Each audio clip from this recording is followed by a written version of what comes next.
here's an update to my 2025 setup video. Start with the audio setup. So as you can see, I switched out my microphone boom arm. So I used to have the Fifine low profile boom arm. It was like on top of my desk over there. But I decided that I wanted my mic closer to me and got a generic one of those mic boom arms that you can find for like 10 bucks everywhere.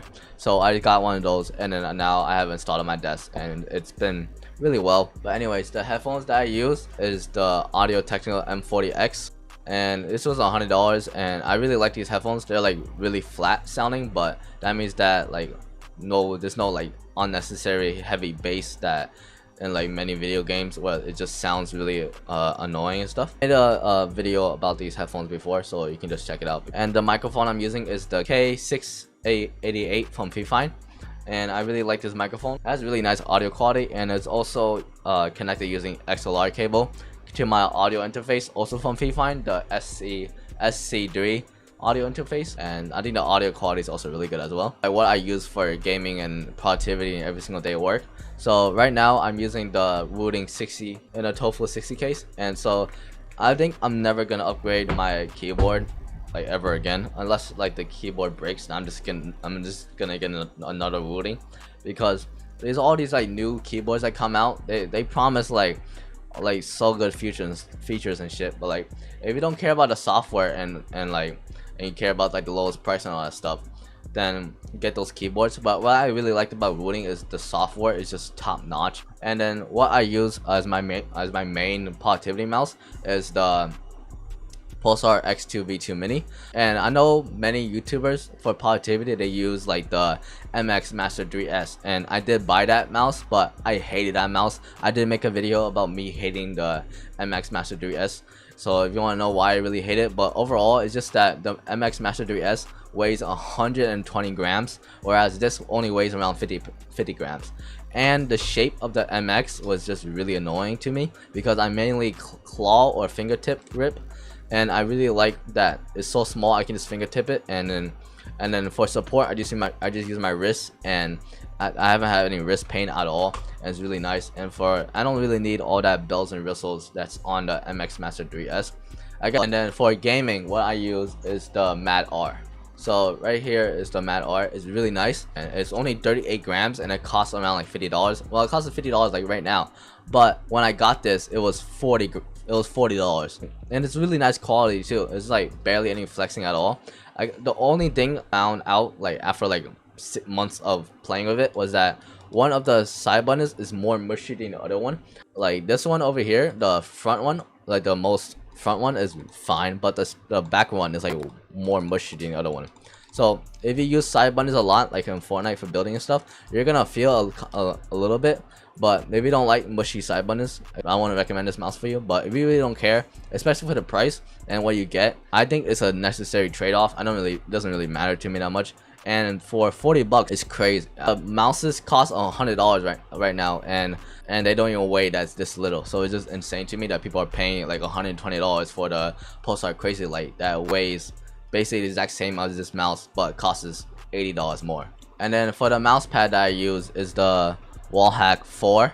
It's currently on my desk right now, and I don't think I'm ever gonna upgrade from the Wallhack 4 unless like something crazy comes out. But this will be like my in-game mouse pad, because it really is in-game. You just buy it once and forget about it, like, because you never have to put it in a tub and clean it.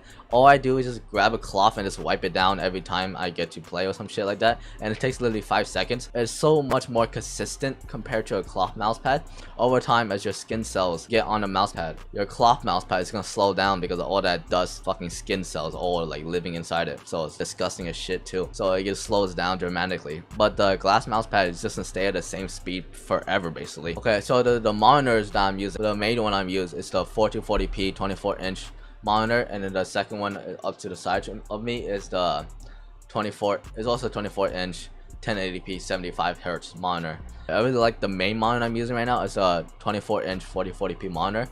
I got this for like $160, and also the text clarity and the pixel quality for a 4240p monitor is insane coming from a 1080p monitor. My current PC right now specs are Ryzen 5700 X3D 4060 and 32 gigs of RAM, and It's inside the Cooler Master NR200P V2. It's currently mounted underneath my desk. It gets over like 200 frames on Fortnite out on average on 1440p performance mode. And I also want to upgrade to a 5070. If you've been enjoying this video so far, then please like and sub. I want to hit 500 subscribers before I upgrade to a 5070. And also I know my cable management underneath my desk is horrible. So then I want to talk about my pegboard that's to the right of me, and then my artwork that's mounted above my monitors, and also my desk.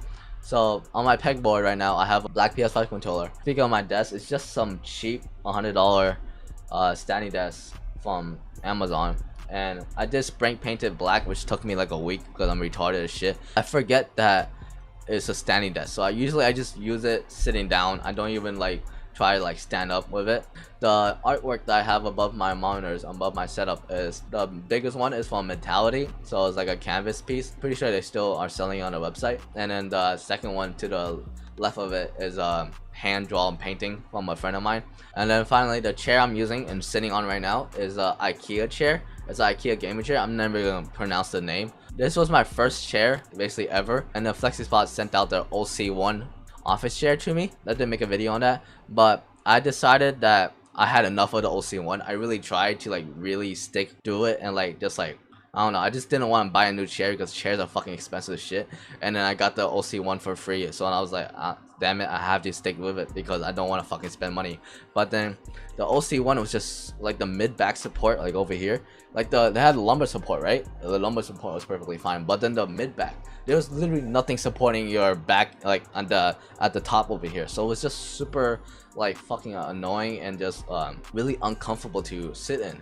But then this one, gaming chair, even though it has the racing design, like these little shits over here, that's annoying as hell.